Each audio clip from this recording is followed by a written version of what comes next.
আমরা যখন Facebook marketing করি ইউজুয়ালি আমাদের টার্গেট থাকে যে আমরা মানুষজনকে অ্যাওয়্যার করবো, আমাদের প্রোডাক্টের ব্যাপারে জানাবো, এবং দ্বিতীয়ত থাকে যে আচ্ছা আমি আমার প্রোডাক্টটা বিক্রি করবো। আরেকটা কাজ এদের মাঝামাঝি করা যেতে পারে, খালি অ্যাওয়্যার করবেন না, তার থেকে একটু বেশি করবেন। আর পুরো বিক্রি করবেন না, আগ পর্যন্ত ইনফরমেশন নেবেন। সেটা হলো আপনার পোটেনশিয়াল যে কাস্টমার আছে তার ইনফরমেশন নেয়া, তার নাম, নাম্বার, ইমেইল এবং আপনার প্রোডাক্টের ব্যাপারে তার ইন্টারেস্ট জানার জন্য যেসব প্রশ্ন আছে সেগুলোর উত্তর, এই জিনিসগুলো পত্রগুলো কালেক্ট করাকে আমরা বলি লিড কালেক্ট করা। এবং লিড কালেক্ট করার জন্য আমাদের দরকার হলো লিড ম্যাগনেট। এটা একটা কমন টার্ম, আমরা লিড ম্যাগনেট দিই, যে থ্রুতে ম্যাগনেট কি করে, আকর্ষণ করে। লিড ম্যাগনেট লিড আকর্ষণ করে এন্ড উই গেট লিডস। তো কিভাবে কাজ করে আমি দেখাই। তো একটা লিড কালেকশনের জন্য একটা লিড ম্যাগনেট তৈরি করতে হলে আপনার চারটা জিনিস থাকা লাগবে। এক, লিড ম্যাগনেটটা তাদের কাছে যাবে, কার কাছে আপনি একটা প্রোডাক্ট বিক্রি করতে চান তাদেরই তো লিড দিবেন, রাইট? এবার আপনার জানা লাগবে যে আপনি কি বিক্রি করতে চান দিন শেষে। তো এই দুটো ইনফরমেশন সবার আগে দরকার। তাদের লিড আপনার দরকার, যাদের কাছে আপনি প্রোডাক্ট বিক্রি করতে চান তাদের লিড, এবং তাদের কাছে কোন প্রোডাক্ট বিক্রি করতে চান সেটা। এই দুটো আপনি ফিগার করলেন। ফিগার করার পরে লিড ম্যাগনেট তৈরি করার জন্য দুটো জিনিস লাগে। এক, কি নিব, দুই, কি দিব। সিম্পল। কি নিব মানে কি নিব মানে হলো আপনি তার কাছে কোনো ইনফরমেশন নেবেন, নাম, নাম্বার, ইমেল তো নেবেন, সাথে আর কি জানতে চান সেটা হলো নেয়া, গুগল ফর্মের থ্রুতে আপনি নিতে পারেন। আর কি দিব মানে হলো সেটা আপনি লিড দিবে, অফকোর্স সে কোনো কিছু বিনিময় লিড দিবে, রাইট? আপনি খেয়াল করে দেখেছেন না, বিভিন্ন ব্লগ সাইটে যখন যাবেন ওরা বলে যাচ্ছে একটা চিট শিট আছে, একটা পিডিএফ ফাইল আছে, একটা বুক ডাউনলোড আছে, করতে গেলে কি ইজিলি কিন্তু ডাউনলোড করতে দিতেই পারে, বাট দেয় না। বলে কি ইমেলটা দেন না, দেন আপনি ইমেলটা দেন, তারপর ইমেল পাঠায়। কেন? এই যে সে আপনাকে একটা পিডিএফ বই দিচ্ছে, এটার ফলে সে তার ইমেলটা, আপনার যে ইমেলটা আছে সেই ইমেলটা আপনার কাছে নিচ্ছে। সে দিচ্ছে একটা পিডিএফ বই, নিচ্ছে একটা ইমেল আইডি। কেন নিচ্ছে? কারণ হলো আপনি যেহেতু সেই বইটাতে ইন্টারেস্টেড, তার মানে আপনি তার প্রোডাক্টে ইন্টারেস্টেড। আপনি ইমেলটা পেয়ে গেল, আপনার লিডটা কালেক্ট করলো, ভবিষ্যতে আপনার ইমেইলে তার প্রোডাক্টের ব্রোশার পাঠাবে, লিফলেট পাঠাবে, অফার্স পাঠাবে, ক্যাম্পেইনের আপডেট পাঠাবে, অ্যানাউন্সমেন্ট পাঠাবে, সো দ্যাট আপনি প্রোডাক্টের ব্যাপারে ইন্টারেস্টেড হয়ে প্রোডাক্টটা কিনেন। So that's the concept of lead. এবং লিড ম্যাগনেট তৈরি করার জন্য এই চারটি ইনফরমেশন লাগবে। কার কাছে বিক্রি করবেন জানা লাগবে, কি বিক্রি করবেন এটা জানা লাগবে, কি দিবেন এবং কি নিবেন। একটা এক্সাম্পল যদি দেই, মনে করেন 10 মিনিট স্কুল, তার কাছে বিক্রি করবেন ইউনিভার্সিটি স্টুডেন্ট, আমাদের যে কোর্স গুলো আছে ইউনিভার্সিটি স্টুডেন্টদের জন্য ইম্পর্টেন্ট, জব সিকারদের জন্য ইম্পর্টেন্ট। আমি তাদের লিড কালেক্ট করতে চাই। আমি কি বিক্রি করবো? স্পেসিফিক পার্সোনালাইজ কোর্স বিক্রি করতে চাই, যার জন্য যে কোর্স বেটার তার কাছে সেই কোর্স বিক্রি করতে চাই। আচ্ছা, কি নিব? ক্যারিয়ার গোল বা ইন্টারেস্ট নিব, যে তার কোন জায়গায় ইন্টারেস্ট আছে, তার ক্যারিয়ার কোন জায়গায় করতে চায়। কেন আমি এটা নিব? কারণ আমি যদি জানি যে তার ক্যারিয়ার ইন্টারেস্ট কি, তাহলে আমি স্পেসিফিক পার্সোনালাইজ কোর্স সাজেস্ট করতে পারবো, রাইট? এক্স্যাক্টলি। এবং আমি কি দিব? আমি তাদের ক্যারিয়ার গাইডলাইন দিব। আমি চাইলে ওদেরকে পিডিএফ দিতে পারি, ওদেরকে চাইলে একটা বই দিতে পারি, চাইলে একটা কমপ্লিট গাইডলাইন সেশন দিতে পারি, একটা জুম বা ওয়েবিনার করতে পারি। ভাই দেখো, তুমি তোমার লিস্টটা দাও, তোমার নাম, তোমার ক্যারিয়ার গোল, তোমার ইন্টারেস্ট জানাও, আমি তোমাদের জন্য আগামী সপ্তাহে শুক্রবার 2 ঘন্টার একটা জুম সেশন করব। এটা আমি দিব, রাইট? তো এই যে চারটা জিনিস যখন একসাথে আসবে, আস্তে আস্তে লোকজন ইন্টারেস্টেড হবে এবং আপনাকে এই যে টার্গেট অডিয়েন্স গুলো ছিল এদের লিড কালেক্ট করা আপনার জন্য সহজ হয়ে যাবে। এক্সাম্পল দেই, খাতা কলমে সেটা একটা দেখালাম না, আমাদের স্কিলস এর যে কোর্সগুলো আছে সেটার জন্য একাডেমিক একটা এক্সাম্পল দেই। মনে করেন আমাদের এইচএসসি আগে ফাইনাল রিভিশন ক্লাস হয়, মানে এক্স্যাক্টলি এইচএসসি পরীক্ষা তার একদিন আগে একটা বিশাল লম্বা 3 ঘন্টার ফাইনাল মহা রিভিশন ক্লাস হয়, যেটা থেকে 90% কমন করে। কারণ হলো বোর্ড পরীক্ষা যেহেতু সহজ হয়, কমন জিনিসপত্র পড়লে হয়ে যায়। তো আমরা তখন তাদেরকে লাইভ ক্লাস তো নেই, লাইভ ক্লাসে একসাথে 2000 5000 স্টুডেন্ট জয়েন করে। আমার ইংলিশ ক্লাসগুলোতে একটা গো 20000 22000 স্টুডেন্ট ক্লাস করে। তো ক্লাস যখন করছে, ও তো ফ্রিতে ক্লাস করছে, তাদেরকে বলি যে দেখো ক্লাস তো করছো, ক্লাস আমরা একটা সাজেশন বানিয়েছি, তোমরা চাইলে সাজেশনটা নিতে পারো, নিচে গুগল ফর্ম আছে, এটা ফিল আপ করে ফেলো। তো এখানে একটা গুগল ফর্ম থাকে যে HSC 23 final revision live English first paper. এখানে তাদের নাম, নাম্বার, এইচএসসি কত ব্যাচ সেটা জানায়, সে সায়েন্স আর্টস নাকি কমার্স সেটা জানায়, সে ঢাকা নাকি ঢাকার বাইরে এটা জানায়, সে ভার্সিটিতে কোন জায়গায় চান্স পেতে চায় সেটা জানায়, সাবমিট করে, তারপরে সে আমার সাজেশনটা পেয়ে যায়। কেন এটা ইম্পর্টেন্ট? বিকজ এখানে সব এইচএসসি স্টুডেন্টরা আসছে, আমি যদি তাদের লিড পেয়ে যাই, তাদের নাম নাম্বার পেয়ে যাই, এরপরে আমরা এই পুরো ফর্ম থেকে যা যা আসছে স্প্রেডশিট আমি পেয়ে যাই, একদম টাইম স্ট্যাম্পে নাম, ফোন নাম্বার, এইচএসসি ব্যাচ, কোন বিভাগ, কোন টার্গেট। তাহলে আমাদের তো অ্যাডমিশনের প্রোডাক্ট আছে, আমরা তাদেরকে খুব সহজভাবে বিজ্ঞান, ব্যবসা, শিক্ষা, মানবিক ভাগ করে এ বি সি ইউনিটের যে অ্যাডমিশন কোর্স আছে সেটা ডিসকাউন্ট পাঠিয়ে দিই, যে আচ্ছা তোমরা তো আমাদের ক্লাস করেছো, অফকোর্স ভালো লেগেছে, পরীক্ষা নিশ্চয়ই কমন পেয়েছো, কিন্তু আমাদের ক্লাসগুলো আসলেও ভালো হয়, পরীক্ষা কমন পাই আমরা জানি। তখন যখন এসএমএস যায় তুমি তো ভ্যালু পাইছো, ইয়েস, কমন পাইছো, ইয়েস, আমরা তো আমাকে বিশ্বাস করো, ইয়েস, গেস হোয়াট, তোমার জন্য অ্যাডমিশনে আমাদের প্রপার অ্যাডমিশনে ভর্তি পরীক্ষার কোর্সও কিন্তু আছে, তুমি কিন্তু চাইলে ওই কোর্সও করতে পারো। তার কাছে এসএমএস চলে যায়, তখন কিন্তু সে খুশি হয়ে যায়, 10 মিনিটস আমার জন্য ফ্রিতে লাইভ ক্লাস দিলো, ভ্যালু দিলো, সাজেশন দিলো, কমন পালাইলো, এত হেল্প করলো, তাহলে 100 হাই ফাইভ, আমি তোমার সাথে অ্যাডমিশনও থাকতে চাই। তো সে তখন অ্যাডমিশন কোর্সে ভর্তি হয়ে যায়। এই যে আমি বিক্রি করলাম, তার লিডটা কালেক্ট করলাম, লিডটা কালেক্ট করে তাকে শুধু একটা মেসেজের মাধ্যমে জানিয়ে দিলাম আমার প্রোডাক্ট আছে। তো ডিরেক্ট প্রমোশন করার থেকে এই যে লাইভ ক্লাস দিয়ে তার লিডটা নিয়ে তারপরে তাকে মেসেজের মাধ্যমে একটা শুভেচ্ছা বার্তা পাঠিয়ে অ্যাডমিশনের কোর্সের ব্যাপারে জানালে তার কনভার্ট হওয়ার পসিবিলিটি কিন্তু অনেক বেড়ে যায়। সো এটাই ছিল লিড ম্যাগনেট এবং লিড ম্যাগনেট অপারেট করার ফুল প্রসেস। আপনি যেই ব্যবসায় করেন না কেন সেই ব্যবসায় খেয়াল রাখবেন কাদের কাছে বিক্রি করতে চান সেটা জানবেন, কি বিক্রি করতে চান সেটা জানবেন, কি নিবেন কি দিবেন, ফিগার করলে লিড ম্যাগনেট হয়ে যায়, and through this you can get the leads of your customers, যারা কিনা আপনার পটেনশিয়াল বায়ার। আই হোপ আপনারা লিড ম্যাগনেটের কমপ্লিট কনসেপ্টটা বুঝতে পেরেছেন। I will see you in the next class.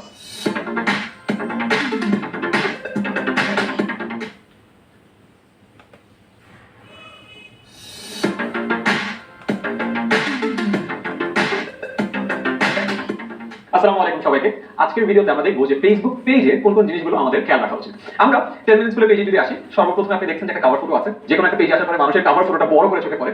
এই কভার ফটোটা ঠিকঠাক রাখা উচিত। আমরা যখন নতুন কোনো একটা কোর্স লঞ্চ করি, চেষ্টা করি সেই কোর্সটার ইনফরমেশনটা একদম কভারে দিয়ে রাখা। যেমন আমাদের খুবই রিসেন্ট একটা কোর্স লঞ্চ হয়েছে যে কিভাবে কোরআন পড়া শিখতে হয়। তো সেই কোরআন পড়া শেখার কোর্সে 23টা ক্লাস আছে, নোট আছে, কুইজ আছে, এনরোল করুন এখনই। তো ওই মুহূর্তে আমাদের সবথেকে ট্রেন্ডিং যে কোর্সটা বা বইটা বা যে প্রোডাক্টটা, সেটাকে আমরা কভারে রাখার চেষ্টা করি। আপনি আপনার পেজের ক্ষেত্রে আপনার ট্রেন্ডিং যে প্রোডাক্টটা আছে সেটা কভারে রাখার চেষ্টা করতে পারেন। দ্বিতীয়ত আপনার প্রোফাইল পিকচার। সো এটা দূর থেকে না দেখলে অনেক ছোট লাগে। দূর থেকে বলতে আমি মোবাইলে কথা বলতেছি, মোবাইলে যখন আমি দেখি খুব ছোট দেখায়। আমরা চেষ্টা করছি পুরো নাম দিয়ে আসলে খুব একটা বোঝা যায় না। এই জন্য আমরা আমাদের আইকন যেটা আছে টেল, এটা এখানে দিয়ে রাখি। সো দ্যাট মানুষজন দূর থেকে হলে বুঝতে পারে আচ্ছা এটা 10 মিনিট স্কুল। আবার যদি ক্লিক করে ভিতরে দেখতে পাবে যে 10 মিনিট স্কুলের full website, link and everything সবকিছু দেওয়া আছে। ভেরিফিকেশন নিয়ে আপাতত চিন্তা করে লাভ নাই। এটা আস্তে ধীরে আপনাদের পেজ যখন বড় হয় তখন ভেরিফিকেশনের জন্য অ্যাপ্লাই করা যায়। তো শুরুতে এখানে খুব একটা মাথা ব্যথা করার প্রয়োজন আমি বোধ করছি না। এরপর যদি আসেন শপ, এই পার্টটা খুব ইম্পর্টেন্ট। আপনার যে প্রোডাক্টগুলো আছে খুব সুন্দর করে ছবি তুলে, এন্ড অফ কোর্স খেয়াল করবেন স্কোয়ার ছবি তুলে এখানে সেট করে দেবেন, এবং সব ক্যাটাগরিতে জন্য আপনার সবগুলো প্রোডাক্ট একদম সুন্দর করে গোছানো থাকে। এটা কিন্তু মাস্ট ডু। এরপরে এই জায়গাটা খুব ইম্পর্টেন্ট। অনেকগুলো প্রোডাক্টের ক্ষেত্রে মানুষজন কিন্তু অনলাইনে মেসেজ করার থেকে ফোন করতে বেশি ইউজ টু। তো এসব ক্ষেত্রে আপনি আপনার ফোন নাম্বারটা কিন্তু অবশ্যই দিয়ে রাখবেন। আমরা যেমন আমাদের ক্ষেত্রে সবথেকে বেশি ইম্পর্টেন্ট হলো ওয়েবসাইট। আমরা ওয়েবসাইটে এখানে লিংক দিয়ে রেখেছি, ফোন নাম্বার দিয়ে রেখেছি, ইনস্টাগ্রাম দিয়ে রেখেছি, অ্যাপের লিংক দিয়ে রেখেছি, কোর্সের লিংক দিয়ে রেখেছি, যতগুলো রানিং কোর্স সবগুলো লিংক দিয়ে রেখেছি। সো দ্যাট একটা মানুষ যখন আসে আমাদের এখানে আসে পড়ালেখা করার জন্য, সো রিলেভেন্ট সব কোর্সগুলো সেখানে পেয়ে যাচ্ছে। সো আপনার পেজের ক্ষেত্রে আপনি এই জিনিসটা করে রাখতে পারেন। এরপর যদি আমি আরো নিচে যাই, দেখবেন সবগুলো কোর্স দেওয়া আছে। এরপর একটা করে কন্টেন্ট আসবে। যেমন এই কন্টেন্টটা যদি আপনি খেয়াল করেন, তুমি কি বলতে পারবে প্রশ্নচিহ্নিত স্থানে কত বসবে। খেয়াল করে দেখেন আমরা কিন্তু বলছি যে তুমি, তার কারণ কি 10 মিনিট স্কুলের পেজটা কথার টোনটা অনেকটা সিনিয়র ভাইয়া বাপুর মতো। আমরা তো ক্লাস 1 থেকে 12 এর বাচ্চাদেরকে পড়াই, বা অ্যাডমিশনের পড়াই, বা ইউনিভার্সিটির বাচ্চাদেরকে পড়াই। বাচ্চা মুখ থেকে চলে আসছে, তার কারণ হচ্ছে আমাদের থেকে ছোট। কারণ আমাদের 10 মিনিট স্কুল যারা ইনস্ট্রাক্টর আছে তাদের থেকে যারা স্টুডেন্ট তারা বয়সে ছোট। সো 10 মিনিট স্কুল পেজের ল্যাঙ্গুয়েজটা বা টোনটা হলে এরকম বড় ভাইয়া বা বড় আপু। সো আমরা যখন পেজ থেকে কথা বলি আমরা আপনি করে বলি না, কিছু কিছু ক্ষেত্রে আপনি করে বলি যে কিনা সবার জন্য যেসব কোর্স আছে। বাট নর্মাল ক্ষেত্রে যেই কন্টেন্টটা যে টার্গেট অডিয়েন্সের জন্য সেটা স্টুডেন্টদের জন্য ওদেরকে আমরা তুমি করে বলি। কেন? তাহলে একটু ফ্রেন্ডলি টোন আসে। সো আপনার কিন্তু পেজ তৈরি করার সময় এই জিনিসটা সেট করে নিতে হবে যে আপনি তুমি করে বলবেন, আপনি করে বলবেন। অবশ্যই মোস্ট অফ দ্য কেসেস আপনাকে আপনি করেই বলতে হবে। খুব রেয়ার কেস আমাদের জন্য, যেহেতু আমাদের টার্গেট অডিয়েন্স ছোট বাচ্চা, এই জন্য আমরা তুমি করে বলি। আচ্ছা, এরপর খেয়াল করবেন আমরা ইমোজি ব্যবহার করি। এটাও কিন্তু ব্র্যান্ড গাইডলাইনের মধ্যে পড়ে। আমরা শুরু থেকে চাই একটু ফান লাভিং একটা বড় ভাইয়া বাপু, আমরা চাই একটা কড়া শাসন। আমরা এই কারণে আমাদের যে টেক্সটগুলো আছে বা কপিগুলো আছে সেগুলোর মধ্যে এখানে সুন্দর সুন্দর ইমোজি ব্যবহার করি। এখন খেয়াল করেন এই ইমোজি ব্যবহার করি, ইমোজি ব্যবহার করার ক্ষেত্রে দেখতে একটু মজার লাগে, একটু কম কড়া লাগে, রাইট? সেই জিনিসটা ইম্পর্টেন্ট। এরপর দেখবেন একটা লাইভ ক্লাস হচ্ছে। লাইভ ক্লাস এখন আপাতত দেখে লাভ নাই, আমি মিউট করে দিই। সো লাইভ ক্লাসে একটা ইন্টারেস্টিং জিনিস হয়, লাইভ ক্লাসের সময় আমরা লিংক দিয়ে দিই যে এটা একটা লাইভ ক্লাস হচ্ছে, এই একটা টপিক পড়াচ্ছে, এই টপিকের ফুল প্রস্তুতি যদি তুমি নিতে চাও তাহলে এই লিংকে ক্লিক করো। তার মানে আপনি একটা প্রোডাক্টের যখন ছোট একটা ডেমো দিচ্ছেন তখন ওটার সাথে লিংক দিতে পারেন, যেখানে প্রোডাক্টটা কিনতে হয়। মানুষ এই ইনিশিয়াল ভ্যালু দেখে যদি ইন্টারেস্টেড হয় তাহলে সে পুরো প্রোডাক্টটাই কিনতে পারে। এরপর মনে করেন এই যে আমাদের নতুন একটা প্রোডাক্ট কালকে আসছে, আমি অলওয়েজ একটা আপডেট দিই, আর মাত্র একদিন পরে নতুন প্রোডাক্ট আসছে। কমেন্ট সেকশনটা ইজ ভেরি ইম্পর্টেন্ট। আপনি যদি কমেন্টে ক্লিক করে দেবেন অনেক কমেন্ট আসে, আমার চেষ্টা করি প্রতিটা কমেন্টের উত্তর দেওয়া। সো ওয়েটিং, রবি জাজমেন্ট স্কুল রিপ্লাই, এটা কিছু একটা ইমোজি দিয়েছে আমরা তাও রিপ্লাই করছি। তো সবগুলোর ক্ষেত্রে আমরা রিপ্লাই করার চেষ্টা করি। কেন? সো দ্যাট আমরা দেখতে পারি যে আমাদের অডিয়েন্স আমাদের সাথে কতটা কানেক্টেড আছে। আচ্ছা, এরপরে আমরা যদি নিচে যাই, আমাদের আরো ক্লাস আছে, এবং প্রতিটা ক্ষেত্রে আমরা চেষ্টা করি সবগুলো কমেন্টের উত্তর দেওয়ার। এবং কমেন্টের উত্তর দেওয়ার ইম্পর্টেন্ট আরেকটা জিনিস বলি, কমেন্টে কেন উত্তর দেওয়া ইম্পর্টেন্ট। মনে করেন ইংলিশেরই একটা পোস্টার, এখানে কমেন্ট আমি ক্লিক করলাম, কমেন্টেও কিন্তু এখানেও কিন্তু মানুষ আসে অনেক কিছু দেখতে পায়। যেমন দেখেন এখানে আসার পরে কিন্তু আমরা বলে দিয়েছি, যেহেতু আমাদের ইংলিশ ইনস্ট্রাক্টরের একটা পোস্টার ছিল, আমরা এখানে বলে দিয়েছি যে ওই ইংলিশ ইনস্ট্রাক্টরের কোর্সটা এখন 90% ডিসকাউন্টে পাওয়া যাচ্ছে। সো কমেন্ট সেকশনেও কিন্তু আপনি আপনার প্রোডাক্টটা সেল করতে পারেন বা সার্ভিস সেল করতে পারেন। সো এই জায়গাটা অনেক ইউটিলাইজ করে না, যে কোনো একটা পোস্ট দেওয়ার সাথে সাথে কমেন্টেও আপনি একটা কমেন্ট করে রাখবেন। তার কারণ হলো কমেন্টে বেশি মানুষ আসে, এটাও কিন্তু একটা ফ্রি স্পিচ, বিলবোর্ডের ফাঁকা জায়গা, আপনি কেন ইউটিলাইজ করবেন না? অফকোর্স ইউটিলাইজ করবেন। এবং যতগুলো কমেন্ট আছে প্রতিটাতে দেখবেন যে আমরা রিপ্লাই করছি, প্রতিটাতে আমাদের যে প্রোডাক্টগুলো আছে রিলেভেন্ট লিংকও এখানে দেয়া আছে। অলরাইট, এরপরে আসি। সো এরকম করে প্রতিটা জায়গায় আপনি দেখতে পারবেন যে আমাদের পোস্টগুলোর সাথে সাথে কমেন্টের একটা সুন্দর সামঞ্জস্য আছে। এটা গেল হলো একটা কোম্পানির পেজ। এবার যদি আমি একটা নিজস্ব পেজে আসি তাহলে কি হবে? আমি মনে করি আমার নিজের পেজটা যদি দেখাই, সার্চ করি এখানে আইমান সাদিক। অলরাইট, সো আমার পেজের ক্ষেত্রে দেখা যাবে অ্যারাউন্ড 4 মিলিয়ন মানুষ আমাকে ফলো করছে। আমি আমার শপে আমার যে প্রোডাক্টগুলো আছে মানে বই, ওগুলো দিয়ে রেখেছি। এরপর আমি আমার ওয়েবসাইট লিংক দিয়ে রেখেছি। আমার ক্ষেত্রে আমি ফোন নাম্বার দিই, কারণ আমার ফোন নাম্বার দিয়ে সারাদিন কলেজ করতে আমার দরকার নাই। বাকি ইনফরমেশন এখানে দেওয়া আছে। এখানে দেখবেন পার্সোনাল যারা কন্টেন্ট ক্রিয়েটার তাদের, যেমন এই ঈদের ছবিটাতে প্রায় 3,19,000 লাইক এসেছে। খেয়াল করে দেখবেন প্রোডাক্টের ক্ষেত্রে কিন্তু এত লাইক আসে না, বাট পার্সনের ক্ষেত্রে অনেক লাইক আসে। তার কারণে মানুষ পার্সনের সাথে ইন্টারঅ্যাক্ট করতে পছন্দ করে। সেখান থেকে শেখার বিষয় হলো আপনি যদি একটা প্রোডাক্ট বিক্রি করেন, ওই বিক্রি করার ক্ষেত্রে যদি প্রোডাক্টের যেহেতু আপনার ব্যবসা বা আপনি বিক্রি করছেন, আপনার সাথে যদি একটা কানেকশন তৈরি করা যায় তাহলে মানুষ আস্থার জায়গাটা পায়। অলরাইট, সো সেক্ষেত্রে বেশি কাজ করে। তাহলে এখানে 12,000 মানুষ কমেন্ট করেছে, সেটা বিশাল একটা বড় ব্যাপার। একটু আগে আমাদের এই ভিডিওটা আপলোড করা হলো, যে আমার এখানে অলরেডি কমেন্ট হচ্ছে, উনআশিটা শেয়ার করেছে। সো আপাতত ওখানে আমরা কমেন্টে এঙ্গেজ করছি। এটা কভার ফটো, এটাও একটা ঈদের, যেমন এই কন্টেন্টটা আচ্ছা 6 দিন আগে। সো এখানে দেখা যাচ্ছে 21,000 লাইক আছে, 1100 কমেন্ট আর 3900 শেয়ার। আর ইম্পর্টেন্ট পার্ট, মোবাইলে আমি দেখাতে পারছি না, বাট আপনি যদি ল্যাপটপ দিয়ে ব্যবহার করেন, আপনি এই শেয়ারসে যদি আপনি ক্লিক করেন, এই শেয়ারসে ক্লিক করলে আপনি কারা কারা শেয়ার করেছে সবগুলো পোস্ট আপনি দেখতে পাবেন। এবং আপনার কাজ হলো যারা যারা শেয়ার করেছে প্রত্যেকটা পোস্টে যে একটা হার্ট ক্লিক দেওয়া। কেন? তার কারণ হলো যারা আপনার কন্টেন্ট শেয়ার করে তারা আপনার সবথেকে লয়াল সাপোর্টার। তো তাদেরকে যে যদি আপনি একটা হার্ট রিঅ্যাক্ট দিয়ে দেন তাহলে খুশি হয়। জানেন আমি আইমান সাদিকের কন্টেন্ট শেয়ার করলাম, আইমান সাদিক নিজে এসে কিন্তু হার্ট রিঅ্যাক্ট দিল, সে খুশি হয়, সে আমার পরবর্তী কন্টেন্টও শেয়ার করতে পছন্দ করবে। কারণ খেয়াল করে দেখেন অর্গানিক রিচ অনেক কমে গেছে। এখন অর্গানিক রিচ পাওয়াটা যেহেতু অনেক কঠিন, যে কটা মানুষ আপনাকে অর্গানিক শেয়ার দিচ্ছে তাদেরকে যদি আপনি একটু খাতিরদারি না করেন তাহলে তো হবে না। সো অলওয়েজ মনে রাখবেন এইসব ক্ষেত্রে প্রতিটা কমেন্টের রেসপন্স ম্যান্ডেটরি, প্রতিটা শেয়ারে যে রেসপন্স ম্যান্ডেটরি। হ্যাঁ 1100 কমেন্ট আপনি রেসপন্স করেন না, আমি পারি না, বাট অফকোর্স শুরু যখন করেছিলাম তখন তো 1100 কমেন্ট আসে নাই, রাইট? তখন একটা আসছে, দুইটা আসছে, পাঁচটা আসছে, রেসপন্ড করতে করতে করতে করতে এখন 1100 আসছে। তো শুরুতে যদি আমি রেসপন্ডটা না করতাম তাহলে এটা আসতো না। আপনি 4000 শেয়ারে কি হার্ট রেট দিয়েছেন? হ্যাঁ আমি কয়েকশো দিয়েছি, আমার টিম সেট করা আছে, কারণ পেজটা একজন চালায় না, পেজ কিন্তু অনেকজন মিলে চালায়। সো আমি যদি 100 দিতে পারি আর যদি 5 জন সেট করা থাকে তারা এক ঘন্টা বসে কিন্তু এই 4000 শেয়ারই কভার করতে পারে। তাই পেজ যখন আপনি চালাচ্ছেন মেক শিওর আপনার কমেন্ট এবং শেয়ারের এনগেজমেন্ট যেন প্রপারলি ক্লিয়ার থাকে। এবং অলওয়েজ ল্যাঙ্গুয়েজ এন্ড টোন খেয়াল করে দেখেন, কাজগুলো অবশ্যই করতে হবে। যদি না আপনি বা তুমি বলি না, আমি এখানে যদি বলতাম তাহলে তুমি বলতাম, কারণ বিকজ ইউনিভার্সিটি তৃতীয় বর্ষের স্টুডেন্ট আমার থেকে ছোট। সো ব্র্যান্ড গাইডলাইনের ক্ষেত্রে যে ছবি কভার খুব important, initial information is important, সবটা খুব প্রপারলি সেট করবেন, কন্টেন্টগুলো প্রপার টাইম কন্টেন্ট ক্যালেন্ডার অনুযায়ী আপনি আপ করবেন। কন্টেন্ট ক্যালেন্ডার বা কন্টেন্ট প্ল্যানিং এর ডিটেইল ভিডিও আমরা এই কোর্সে করে রেখেছি, সেটা থেকে আপনি আরো বিস্তারিত বুঝতে পারবেন। এবং পেজ তৈরি করার ক্ষেত্রে পোস্ট যতটা ইম্পর্টেন্ট ঠিক ততটা ইম্পর্টেন্ট পোস্টের ক্যাপশন, পোস্টের কমেন্টের উত্তর দেয় এবং শেয়ারের উত্তর দেয়। সো এই কয়েকটা জিনিস যদি একটু প্রপারলি আমরা মেইনটেইন করতে পারি এবং একটা ব্র্যান্ড গাইডলাইন মেনে পেজটা চালাতে পারি তাহলে আমাদের ফেসবুক পেজের এফেক্টিভনেসটা অনেক গুণ বেড়ে যাবে।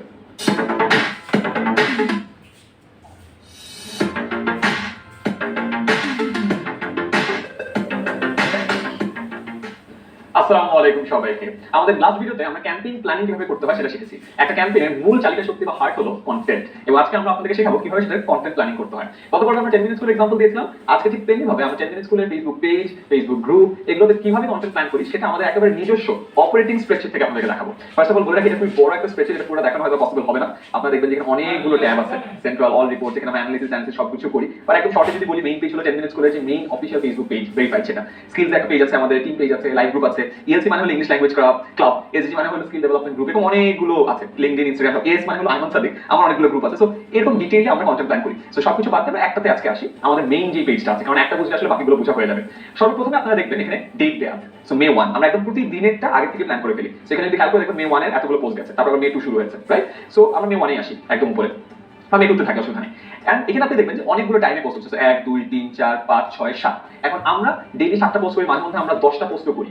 এখন আমাদের জন্য কোম্পানির ক্ষেত্রে এটা ঠিক আছে, সব ক্ষেত্রে যে আপনাকে 7টা 10টা পোস্ট করতে হবে তা কিন্তু নয়, আপনারা কম পোস্ট করতে পারেন। অপটিমাম দিনে অ্যাটলিস্ট একটা পোস্ট করা উচিত, এর কমে করলে কোনো লাভ নাই, ক্ষতি হয়। সো অ্যাটলিস্ট একটা পোস্ট ভালো হয়, দুটো পোস্ট করতে পারেন। আর যদি আপনার প্রয়োজন হয়, আপনার যদি কোম্পানি বড় হয় বা ব্যবসাটার মানে পরিধি অনেক বড় হয়, সেখানে বেশি পোস্ট করতে পারেন, কোনো অসুবিধা নেই। এবার আসলে সময়টা সেট করে দেওয়া থাকে যে কোন টাইমে আমরা পোস্টটা করবো, এন্ড তারপরে দেখবেন যে কি পোস্ট করবো। এখানে আপনি ড্রপ ডাউনে দেখবেন আমাদের সবগুলো প্রোডাক্ট দেওয়া আছে। সো আপনার প্রোডাক্ট একটু লিস্টে অ্যাড করে রাখতে পারেন। এবং অনেকে প্রশ্ন থাকতে পারে যে লিস্টে কিভাবে অ্যাড করবো, এটা খুব সহজ। আপনি ডেটা ভ্যালিডেশন উপরে ডেটাতে যাবেন, ডেটাতে যে ডেটা ভ্যালিডেশনের পরে সিলেক্ট ফ্রম আইটেমস, তার আইটেমগুলো দিয়ে দিলে এই পুরো জিনিসটা চলে আসবে। আচ্ছা, প্রোডাক্ট সেট করে দেওয়ার পরে আপনি এখানে সেট করবেন কন্টেন্ট টাইপ। আমরা যেমন দেখবেন এখানে অনেক ধরনের কন্টেন্ট টাইপ দিয়ে রেখেছি, regular poster, quiz, video, live, PDF, মানে যা যা হতে পারে। তো সোজা কথা, এই দিনের এই সময়ে আমার এই প্রোডাক্টের প্রমোশন হবে। প্রোডাক্টের প্রমোশনটা কিভাবে হবে? এই কন্টেন্ট টাইপে হবে। তো পুরো জিনিসটা একদম গুছানো। এরপর দেখেন এই যে কন্টেন্টটা আছে, এই কন্টেন্টটা ড্রাইভ লিংকে দেওয়া আছে। তার মানে এই ড্রাইভ লিংকে গিয়ে আপনি এক্স্যাক্টলি এই কন্টেন্টটা দেখতে পারবেন। সো আমাদের যে কন্টেন্টগুলো আছে একদম প্রপারলি গোছানো আছে। শুধু তাই না, লাইভ গ্রুপ এই জিনিসটা আপনি দেখতে পারবেন, ক্যাপশনটা আপনি এখান থেকে পুরো কপি করতে পারবেন। এরপর ইউটিউব লিংক দেওয়া আছে। ইউটিউব লিংক মানে আমরা যে পোস্ট করছি, পোস্ট করার পরে লিংকটার একটা ইউটিউব প্যারামিটার আছে, এটা আপাতত আমি এখানে ডিসকাস করতে যাচ্ছি না, এটা আমরা বাদ দিই। এরপরে কে পোস্ট করেছে, আমাদের টিমের এখানে নামগুলো দেওয়া আছে যে কে কে পোস্ট করেছে। তারপর আমরা পোস্ট যেটা অ্যাকচুয়াল আছে সেটা লিংকটা আমরা দেখি, তারপরে কত রিচ হয়েছে, কত রিঅ্যাকশন এসেছে, এগুলো সবগুলো আমরা ট্র্যাক করি। সো এইভাবে আমাদের পুরোটা প্ল্যান করা আছে। এখন আপনি যদি দেখেন যে এই যে জিনিসগুলো আছে, এই জিনিসগুলো ড্রাইভের লিঙ্ক, এই ড্রাইভে আমরা সবকিছু গুছিয়ে রাখি। ফর এক্সাম্পল রেগুলার পোস্ট আপনি যদি এখানে ক্লিক করেন, এখানে একটা ড্রাইভে চলে যাবেন। ড্রাইভে যদি আমরা ক্লিক করি তাহলে গুগল ড্রাইভে আমরা এক্স্যাক্টলি যে মে দিবসের যে পোস্টারটা আছে এই পোস্টারটা আমরা দেখতে পারবো। এখানে আমরা দেখলাম ইজিলি কন্টেন্টগুলো খুঁজে পাওয়া যাচ্ছে এবং এই কন্টেন্টগুলো তারপর তারা আপলোড করে। সো আই গেস আমরা কাজটা খুব ইজিলি বুঝে গেছি। আমরা অল্টো ট্যাব দিয়ে আমাদের পরবর্তীতে যাই। অলরাইট, আচ্ছা এখন দেখেন এই সেম কাজটা আপনি কিন্তু আপনাদের সব পেজের ক্ষেত্রে করতে পারেন। কি করতে হবে? তো সবার আগে আমরা যদি আবার একদম আসি, ডেটের পরে কোন টাইম পোস্ট যাবে, এরপরে কোন প্রোডাক্ট আপনি পোস্ট করবেন, প্রোডাক্টে কোন ধরনের কন্টেন্ট দিচ্ছেন, তারপর কন্টেন্টের ড্রাইভের লিংক এখানে সেট করে রাখবেন সো দ্যাট যে কোনো কেউ এই স্প্রেডশিটটা পেলে সে কন্টেন্ট আপলোড করতে পারে। এরপরে কন্টেন্টের যে ক্যাপশনটা দিতে হবে, উপরে ক্যাপশনটা দেওয়া আছে, এরপরে লিংক, এরপরে কে পোস্ট করছে সেটা, তারপর অ্যাকচুয়ালি পোস্ট করেছে পোস্টের লিংক, এন্ড তারপর এখানে reaction, comment, share, engagement, view, click এগুলো মেজার করতে হবে। কেন এই পার্টটা মেজার করতে হবে? তার কারণ হলো আপনাকে বুঝতে হবে আপনি যে কন্টেন্ট প্ল্যানিং করছেন, যে মার্কেটিং করছেন, কোন ধরনের কন্টেন্ট ভালো পারফর্ম করছে, কোনটা খারাপ পারফর্ম করছে। এখানে যদি দেখেন এখানে অনেকগুলো ভালো পারফর্ম করছে, যেমন একটা কমেন্ট বেশি আবার একটা কমেন্ট কম, এখানে আবার শেয়ার বেশি আবার শেয়ার কম। এই কন্টেন্ট অনেক ভালো পারফর্ম করছে, এই কন্টেন্টটা অতটা ভালো পারফর্ম করে নাই। এবং খেয়াল করে দেখবেন শুধুমাত্র তাই না, এইখানে অনেকগুলো কন্টেন্ট ভালো পারফর্ম করে না, খুব ইজিলি আমি বুঝতে পারি। এটা থেকে রাতে বেলা কন্টেন্ট টিম আমার বসে দেখে যে দেখে আমার এই কন্টেন্ট ভালো পারফর্ম করেছে, তার মানে এই কন্টেন্ট আমার বেশি দিতে হবে, এই কন্টেন্ট ভালো পারফর্ম করে তার মানে এই কন্টেন্ট দেওয়া যাবে না, এবং এই কাজটা প্রতিদিন করতে হবে। প্রতিদিন করে আবার পরের দিনের কন্টেন্ট প্ল্যান গুছিয়ে দিতে হবে। এই কাজটা যদি আপনি 1 মাস করেন, আপনি বুঝে যাবেন যে আপনার যে প্রোডাক্টটা সেল করতে যাচ্ছে ওই প্রোডাক্টের জন্য কোন কন্টেন্ট টাইপ বেটার পারফর্ম করে, কোন ক্যাপশন বেটার পারফর্ম করে, কন্টেন্টটা কেমন হলে বেশি শেয়ার পায়, বেশি লাইক পায়, বেশি এনগেজমেন্ট পায়, এবং কি করতে হবে। সো এইরকম স্প্রেডশিটে যদি গুছানো থাকে, আপনি ইজিলি পুরো কন্টেন্ট প্ল্যানিংটা একটা ড্যাশবোর্ডে আনতে পারবেন এবং যে কোনো মানুষকে দিয়ে কাজটা করতে পারবেন। যেমন আমাদের পুরো টিমে প্রায় 20 জনের মতো আছে, এবং 20 জন মানুষ মিলে এই পুরো ট্যাবগুলো ম্যানেজ করবে, এবং একজনের কাজ হলো পুরো কন্টেন্ট প্ল্যানিংটা গুছিয়ে দেওয়া, এবং বাকিদের কাজ হলো এক্স্যাক্টলি এখানে ডেট টাইম অনুযায়ী এই জিনিসগুলো পোস্ট করা। আর টিম যেটা করে সেটা ট্র্যাক করে এবং দেখে যে কোনটা ভালো পারফর্ম করছে, কোনটা খারাপ পারফর্ম করছে। কেন ভালো পারফরমেন্স যেগুলো হচ্ছে সেগুলো শিডিউল বাড়িয়ে দেওয়া, ফ্রিকোয়েন্সি বাড়িয়ে দেওয়া, যেগুলো খারাপ পারফর্ম করছে ওগুলোর ফ্রিকোয়েন্সি কমিয়ে দেওয়া। সো এইটা ব্যবহার করে আপনি প্রপারলি আপনার নিজস্ব একটা কন্টেন্ট প্ল্যানিং বা একটা কন্টেন্ট ক্যালেন্ডার বা একটা অর্গানাইজ একটা সিস্টেম বানিয়ে ফেলতে পারবেন। অফকোর্স অনেকের ক্ষেত্রে হয়তো বা কন্টেন্ট টাইপের প্রযোজ্য হবে না, অনেকের ক্ষেত্রে হবে ড্রাইভ লিঙ্ক আলাদা আলাদা করে দেওয়ার দরকার নেই, একটা ড্রাইভ লিঙ্কে সবকিছু পাবেন। তো আপনি নিজের মতো করে একটু সাজিয়ে নিন, বাট ওভারঅল এই জিনিসপত্রগুলো যদি থেকে থাকে আপনার কন্টেন্ট প্ল্যানিং এ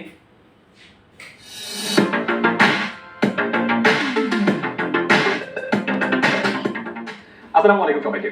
আজকে আমরা দেখব কিভাবে একটা ক্যাম্পেইন প্ল্যান করতে হয়। আমরা ডেন্টাল স্কুলে যেহেতু বিভিন্ন ধরনের কোর্স সেল করি, আমরা আপনাকে দেখাবো এই কোর্স যখন আমরা লঞ্চ করি, প্রতিটা কোর্সের লঞ্চিং সময় একটা ক্যাম্পেইন করি, একটা প্রাইস ড্রপ করি, স্পেশাল কিছু অফার দিই, প্রোমো কোড দিই। সো একটা নির্দিষ্ট ক্যাম্পেইনের মাধ্যমে একটা কোর্স লঞ্চ হয়। তাই আমরা চেয়েছিলাম যে আমরা যেভাবে পুরো ক্যাম্পেইনটা প্ল্যান করি সেটা স্প্রেডশিটে আপনাদেরকে শো করি, সো দ্যাট আপনারা একটা ডিটেইল আইডিয়া পান। এখানে দেখবেন আমাদের প্রোডাক্টগুলোর নাম দেওয়া আছে, প্রোডাক্টের নাম, ইনস্ট্রাক্টরের নাম, এটা কি বই নাকি এটা কোর্স, কত তারিখে লঞ্চ হবে, কত তারিখে শেষ হবে, কত দিন ডিউরেশন সব দেওয়া আছে। খেয়াল করে দেখবেন যদি একটু বড় প্রোডাক্ট হয়, যেমন সবার জন্য ভোকাবুলারি, একটা বড় বই ছিল, বই মেলা আমরা লঞ্চ করেছিলাম, এটা প্রায় 8 দিন ধরে আমরা ক্যাম্পেইন রান করেছিলাম। অন্যান্য যে প্রোডাক্টগুলো আছে সেটা ক্ষেত্রে হয়তো 4 দিন 3 দিন ওইভাবে আমরা লঞ্চ করি। কিছু কিছু আছে ঠিক বড় একটা প্রোডাক্ট, লাইক 6 থেকে 10 এর একাডেমিক গ্রুপ, ওটা আমরা আবার 10 দিন ধরে চালিয়েছি। সো প্রোডাক্টটা কত বড় সেটার উপর ডিপেন্ড করে যে আমাদের ক্যাম্পেইনটা কতদিন ধরে চলবে। সো প্রতিটা ক্যাম্পেইনের প্রোডাক্ট থাকে এবং ক্যাম্পেইনের একটা স্টার্ট ডেট থাকে, এন্ড ডেট থাকে, কতদিন ধরে ক্যাম্পেইনটা চলবে সেটা নির্দিষ্ট করা থাকে। এখন মনে করেন এই যে প্রোডাক্টগুলো আছে, আমরা যেমন লাস্ট একটা প্রোডাক্ট যেটা লঞ্চ করলাম সেটার ডিটেইল আপনাকে দেখাই।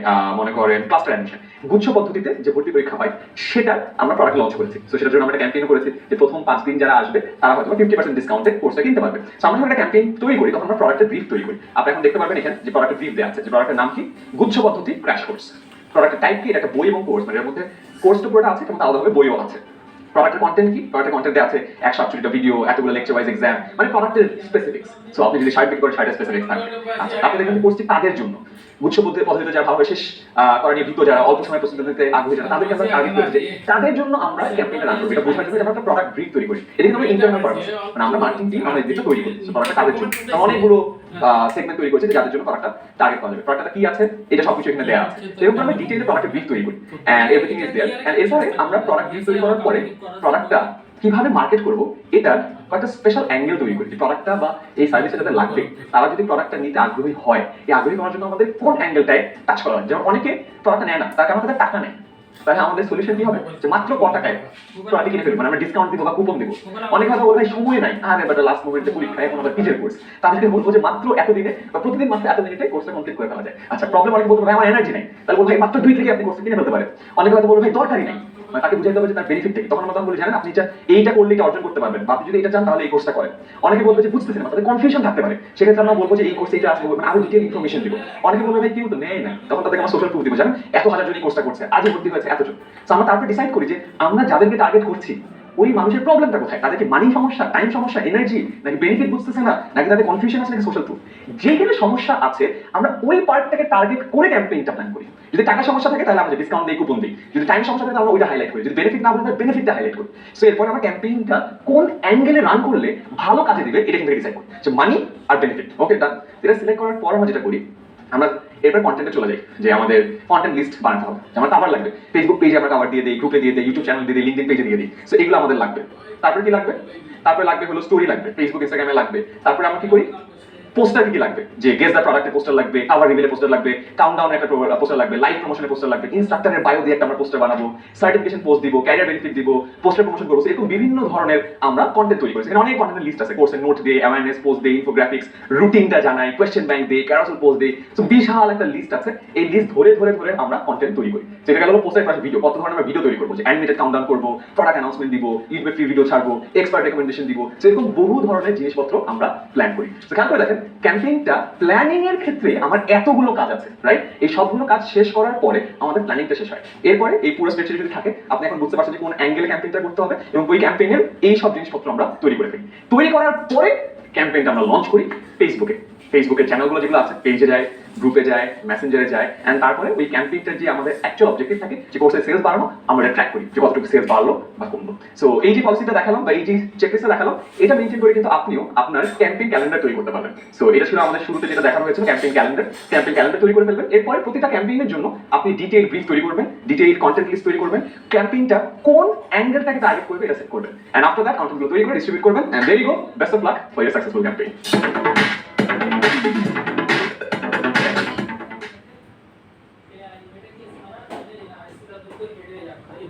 हेल्थ का सर ऑप्शन नहीं